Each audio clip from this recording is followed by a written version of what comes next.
Huh? Now you need to take every thought captive that exalts itself.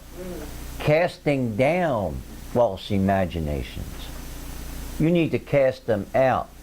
Don't send them somewhere and think that you're safe and celebrate this great victory. Hallelujah, this thing used to get the best of me, but it no longer does. I had victory today in Jesus. Hallelujah.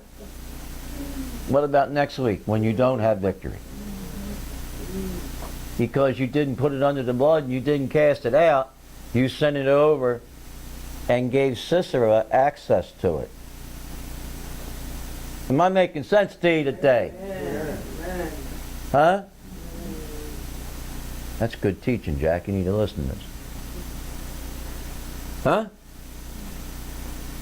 Yeah, you need to cast it down. You need to get rid of that false imagination. You need to kick it out. Kick it to the curb. Be thou removed. Huh? Right? Don't send it someplace where you can remember it.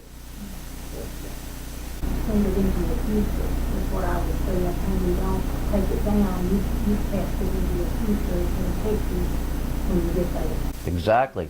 Why are you giving your enemy a resource and something to work with when it's not the will of God for you? Come on, I'm making sense to you and you know it.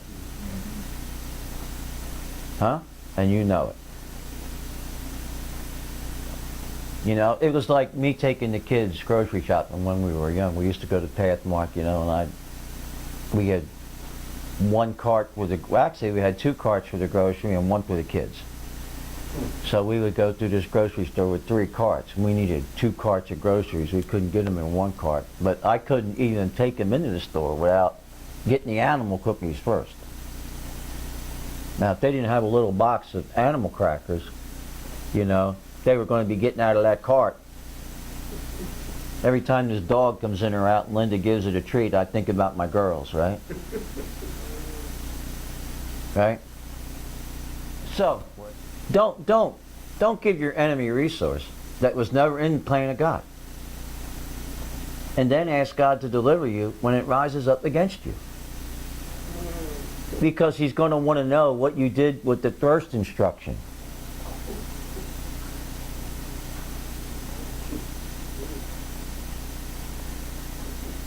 Anybody in this room guilty besides Jack? Huh?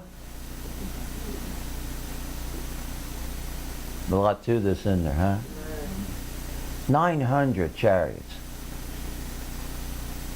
Not only are there 9 fruits on the tree of life, but there's 9 fruits on the...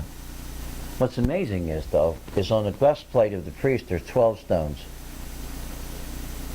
12. Passover, you see, 9 and 3.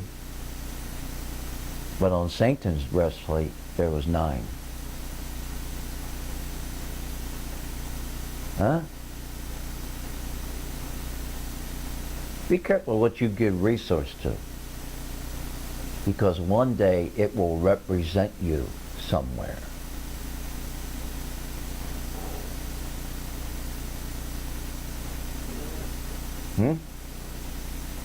Deep stuff. Right? Be very careful. So, now we have some background. So out of Naphtali, the land of Natalia, in a hill called Ephraim, a beautiful word comes forth that's going to set Israel free. A doe that gives beautiful words.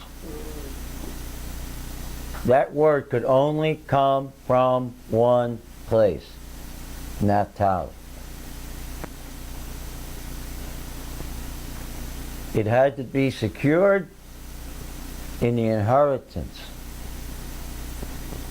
Who was it that divided up the land? Moses. Moses divided up the land. Huh? He blessed, he gave. Isn't this amazing? Now, this is what kills me. The enemy knew where to go to get the resource. to persecute God's people, but God's people didn't know how to control it. The resource of iron, the iron ore, you know, is it can either keep you warm or it can make an instrument of war. One or the other. Coal. How do you make a diamond?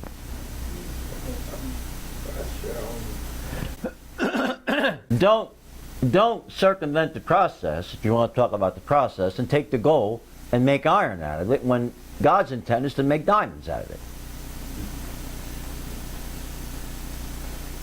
Huh? Don't do that. You're not going to get far with that. Alright, so you got Judges 4 going on here, right? Now, we looked at last week the correlation between the woman and the issue of blood in reference to Daniel 9, in reference to Judges 4. And I said they all shared the same need. Remember that? Need. And my God shall supply all my needs. So this is a need given to them by God so that He could get them an instruction. Why do you have needs? Because that's the only way that you'll seek the instruction. Ouch. Now that's an ouch. People that are well don't seek God for help. People that are wealthy don't ask God for money.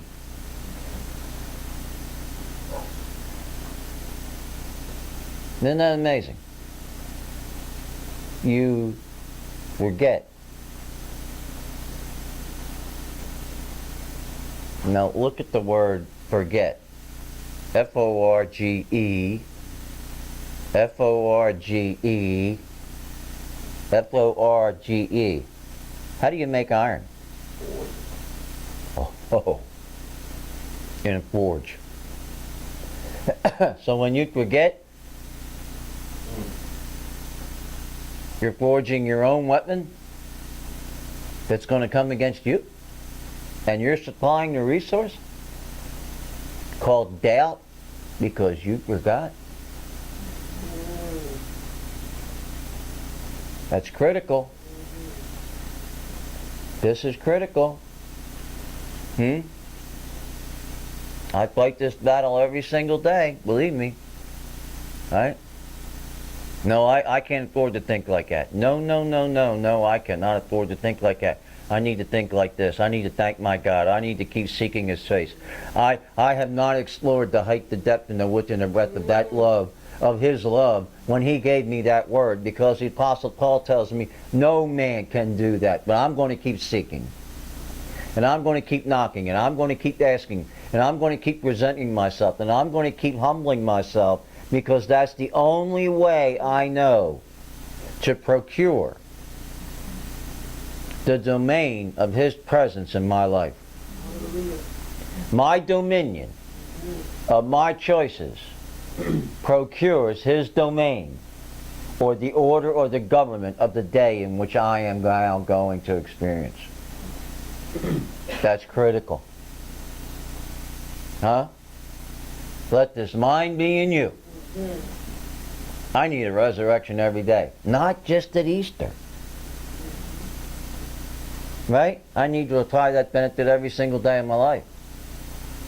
Look, no one's got to tell me that when you're hurt, and you're hurt for a long time, you get tired of hurting. No one's got to explain that to me. I understand that.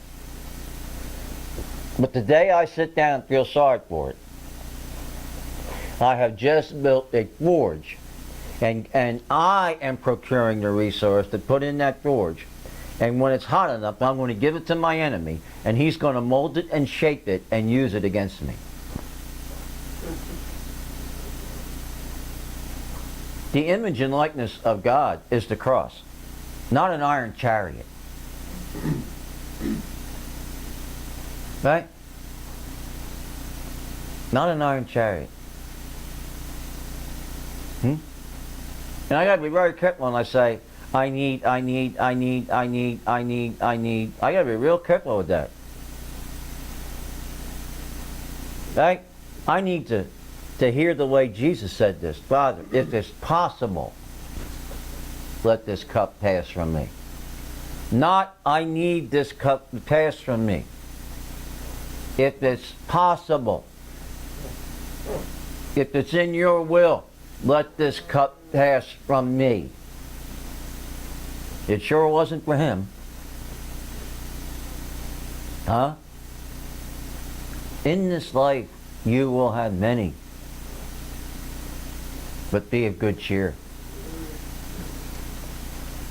Yeah, overcome that habit to get down in the mud with this. Don't give your enemy resource that he's not entitled to. What amazes me is, I live in a generation where everybody thinks they're entitled to something.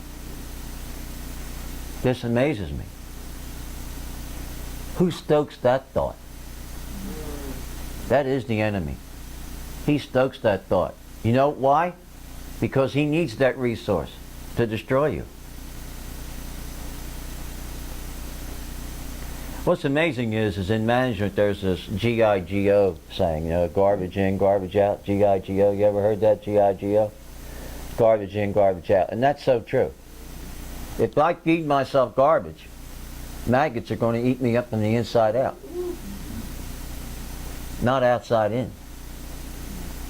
It's what I put in. It's what goes into a man that defiles him. The evidence of what he believes comes out of his mouth.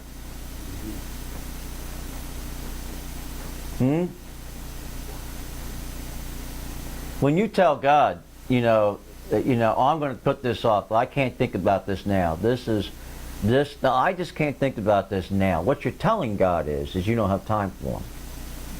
You're telling God, I don't want an opportunity.